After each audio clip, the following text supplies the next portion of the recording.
अस्सलाम वालेकुम। अल्लाह ताला के फजलो करम और शुक्र के साथ आज की वीडियो का करते हैं आगाज़। सबसे पहले आप हमारा channel history with Adnan subscribe कर लें। यहाँ पर आपको हिस्ट्री के रिलेटेड वीडियोस देखने को मिलती रहेंगी। आज हम बात करेंगे कायदे आज़म मोहम्मद अली जिन्ना के आखिरी अयाम कैसे गुजरे।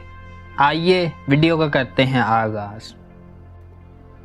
कायदे आज़म मोहम्मद अली जिन्ना की ज़िंदगी के आखिरी 10 सालों में इनकी सियासी मसरूफियात और ज़िम्मेदारियों में बेपनाह इजाफा हो गया था। सूबा सरहद के रेफरेंडम में कामयाबी पर कायद ने वहाँ की अवाम से इजहार तशक्कर के लिए बज़ाते खुद दौरा का वादा किया। अप्रैल 1948 में सरहद का दौरा किया तो इसके बाद हालत गैर हो गई और सेहत तेज़ी से गिरने लगी। चंद रोज़ बिस्तर पर लेटने के बाद फिर सरगर्म हुए। मुआलजीन के मशवरे बल्कि मुसलसल इसरार पर वो बामुश्किल कराची छोड़कर कोयटा जाने पर तैयार हुए, जो सेहत अफजा मुकाम था। जून 1948 में कायद अपनी बहन फातिमा के हमरा कोयटा चले गए। तवील अरसे के बाद उन्हें कुछ आराम मिला, मगर वो यहाँ भी अपनी फाइलें देखते, अहकामात जारी करते। अगरचा भरपूर ज़िंदगी ना थी, मगर मुख्तलिफ सरगर्मियों में हिस्सा लेते। वहाँ शहरियों की मुख्तलिफ तकारीब में जाते, पारसी फ़िरका की जानब से दिए जाने वाले इस्तकबालिया में शरीक हुए और खिताब किया। स्टाफ कॉलेज की तकरीब में खिताब किया। कायदे आज़म स्टेट बैंक पाकिस्तान की इफ्तिताही तकरीब में शिरकत की दावत कबूल कर चुके थे। इसमें शिरकत के लिए कराची आए और 1 जुलाई 1948 को इफ्तिताह के मौका पर खिताब किया। कराची में चंद रोज़ क़याम के बाद वापस कोयटा तशरीफ़ ले गए।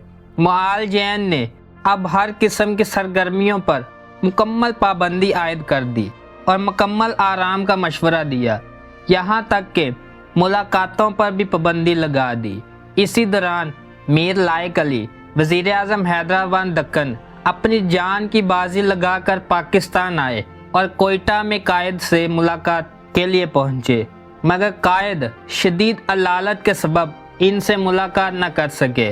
मुआलजीन की हिदायत पर कायद ने कोयटा से ज़ियारत, जो ठंडी जगह और पुरफिज़ा मकाम है, पर मुंतकिल होने का फ़ैसला कर लिया। ज़ियारत में कायदे आज़म का क़याम प्रेसिडेंसी में था।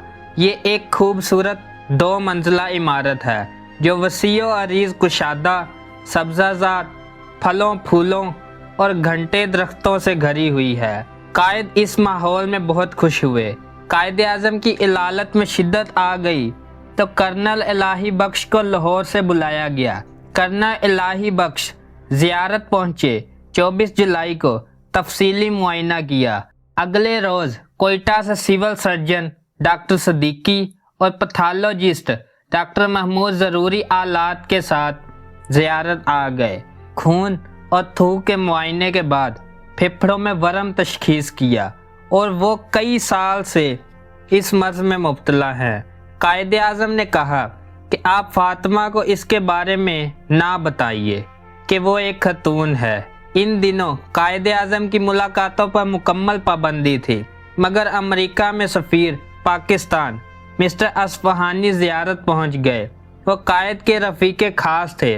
उन्हें कायद से मुलाकात की इजाज़त मिल गई।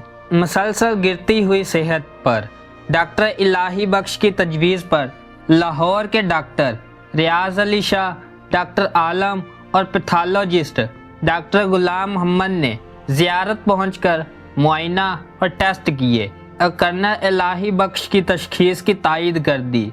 उनकी हदायत पर कायद बामुश्किल रजामंद हुए कि रात को उनके पास नर्स होनी चाहिए।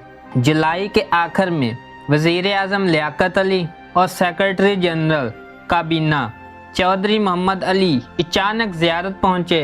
कायद ने लियाकत अली से मुलाकात की, फिर चौधरी मोहम्मद अली से मिले। चनाचा मुआलजीन के मशवरे से उन्हें 13 अगस्त को कोयटा मुंतकिल कर दिया। इस दौरान उन्होंने ईद उल फितर जो 27 अगस्त को आई قوم کو پیغام جاری کیا جو آخری ثابت ہوا۔ چنانچہ 11 ستمبر 2 بجے دوپہر اسٹریچر پر ڈال کر جہاز پر لے جایا گیا۔ جہاز کے عملے نے صف آرا ہو کر سلامی دی۔ قائد نے اشارے سے جواب دیا۔ بیٹھ نہیں سکتے تھے۔ آرام دہ نشستوں کو بستر میں بدل دیا گیا۔ محترمہ فاطمہ جناح اور سسٹر فلس ڈنہام ہمراہ تھیں۔ 1 گھنٹہ بعد دوسری ایمبولینس آئی اور یوں قائد شام 6 بجے گورنر جنرل ہاؤس پہنچے اور جلد ہی گہری نیند سو گئے۔ 2 گھنٹے بعد انہوں نے آنکھ کھول لی۔ محترمہ فاطمہ جناح ان لمحات کا تذکرہ کرتے ہوئے لکھتی ہیں، انہوں نے سر اور آنکھوں کے اشارے سے مجھے اپنے پاس بلایا اور بات کرنے کی کوشش کی اور سرگوشی کے انداز میں کہنے لگے، فاطمہ خدا حافظ، لا الہ الا اللہ محمد الرسول اللہ۔ ان کا سر آہستگی سے دائیں جانب ڈھلک گیا اور آنکھیں بند ہو گئی۔ اس طرح 11 ستمبر 1948 کو قائد اعظم خالق حقیقی سے جا ملے۔ اگر آپ کو آج کی ویڈیو پسند آئی ہے تو لائک، شیئر اور سبسکرائب کریں۔